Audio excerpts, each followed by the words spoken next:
Hi everyone! Welcome back to my page, Alina Vines. At sa video nito ay pag-uusapan natin ang tungkol sa SSS Deaths Benefit.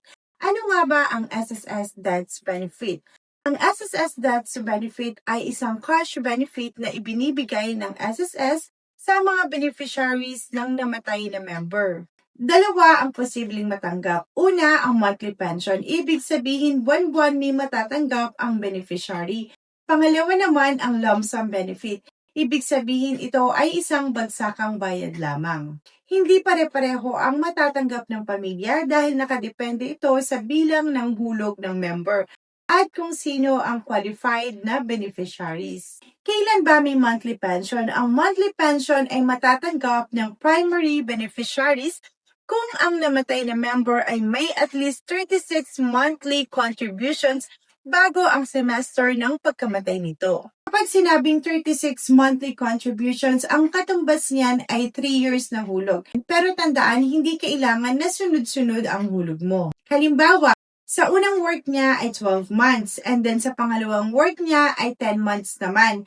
At yung 14 months ay voluntary contributions. So kapag pinagsama mo yun, 36 months contributions. Ibig sabihin, kahit putol-putol ang hulog, basta umabot yan ng 36 months, pwede pa rin maging qualified ang pamilya para sa monthly pension. Kailan naman magiging lump sum lang? Kung ang namatay na member ay may less than 36 months contributions bago ang semester ng kanyang pagkamatay, ang primary beneficiary ay may matatanggap na lump sum benefit. Ibig sabihin, isang bagsakan lamang at walang matatanggap na monthly pension. Ngayon, sino ba ang unang may karapatan sa SSS Deaths Benefit?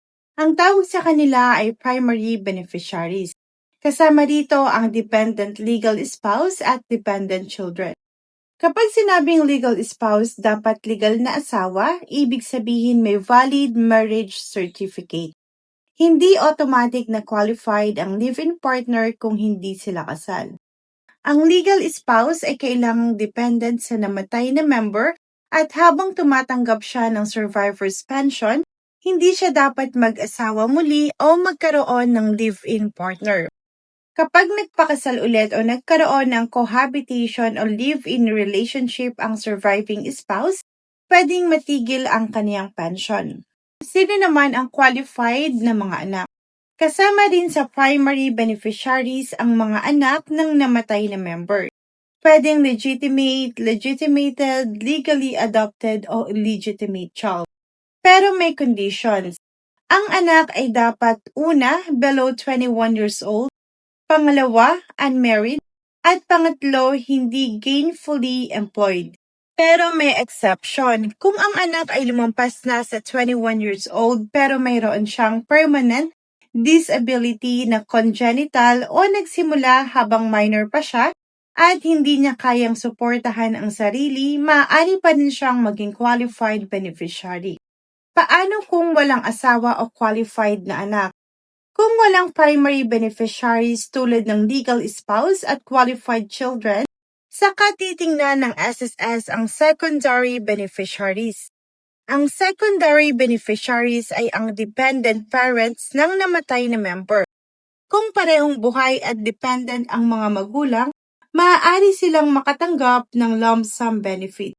Pero tandaan, ang secondary beneficiaries ay hindi monthly pension ang matatanggap, lump sum benefit lamang ang para sa kanila. Paano kung wala ring magulang?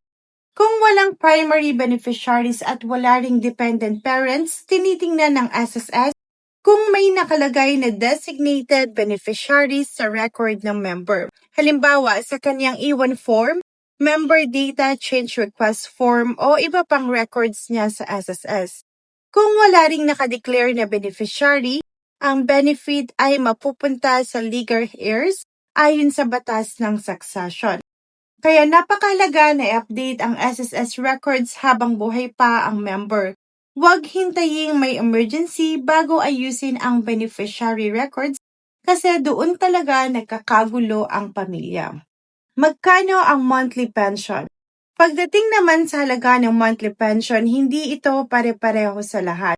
Kinukompute ito ng SSS gamit ang average monthly salary credit o AMSC at Credited Years of Service o CYS. Ang AMSC ay based sa salary credits at contributions ng member. Ang CYS naman ay bilang ng credited years of service ng member. May tatlong formula ang SSS para sa monthly pension at kung alin ang pinakamataas na result, iyon ang gagamitin nila. Hindi na kailangan kabisaduhin lahat ng formula dahil SSS ang magko-compute nito. Ang importante, tandaan natin na mas mataas ang salary credit at mas mataas pa rin ang credited years of service, mas malaki rin ang posibilidad na mas mataas ang pension. May minimum monthly pension din ang SSS.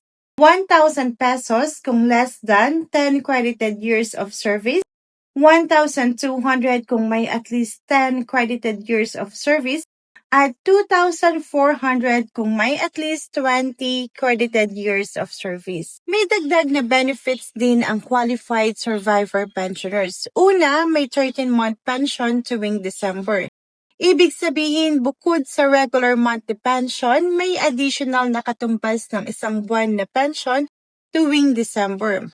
Pangalawa, may additional pension increase para sa deaths or survivor pensioners sa ilalim ng SSS Pension Reform Program. Noong 2025, nagkaroon ng 5% increase at may isa pang 5% increase para sa qualified pensioners sa 2026. Kaya posible namang mas mataas na ngayon ang natatanggap ng ilang survivor pensioners kaysa sa dati. May dependents pension ba ang mga anak?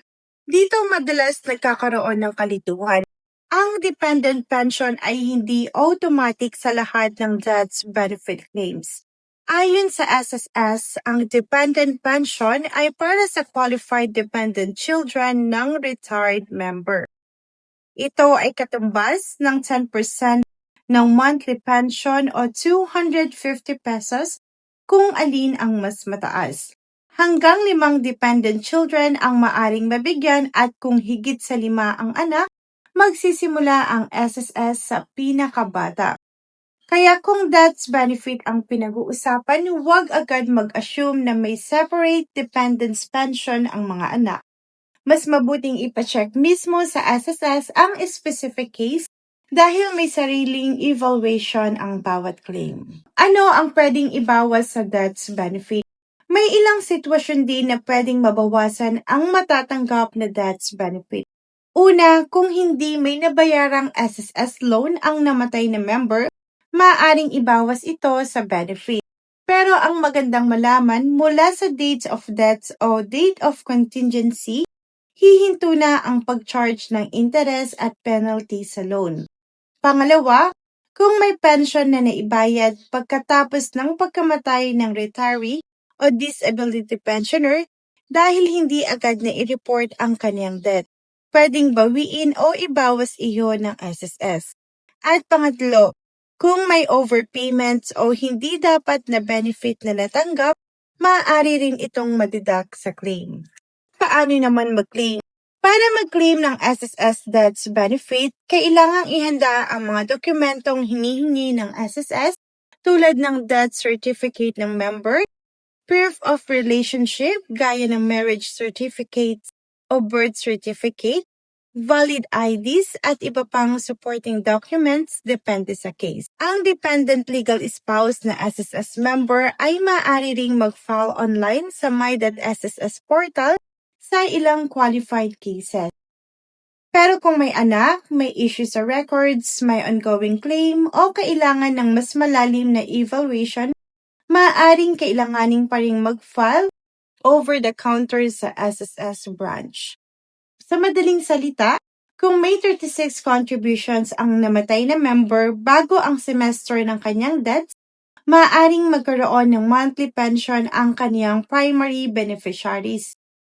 Kung kulang sa 36 contributions, lump sum benefit ang posible na matatanggap. At tandaan, legal spouse at qualified children ang unang priority. Kung wala sila, saka lamang titingnan ang dependent parents, designated beneficiaries, at legal heirs. Kung may kakilala kang may namatay na asawa, magulang o kapamilya na SSS member, I-share mo ang video na ito. Baka ito ang impormasyon na kailangan nila para makapag-file ng tamang benefit. Disclaimer, ang video na ito ay for general information only. Ang actual na qualification, computation at requirements ng SSS Death Benefit ay depende sa individual case at subject sa evaluation ng SSS. Para sa updated at official information, mag-check sa SSS website.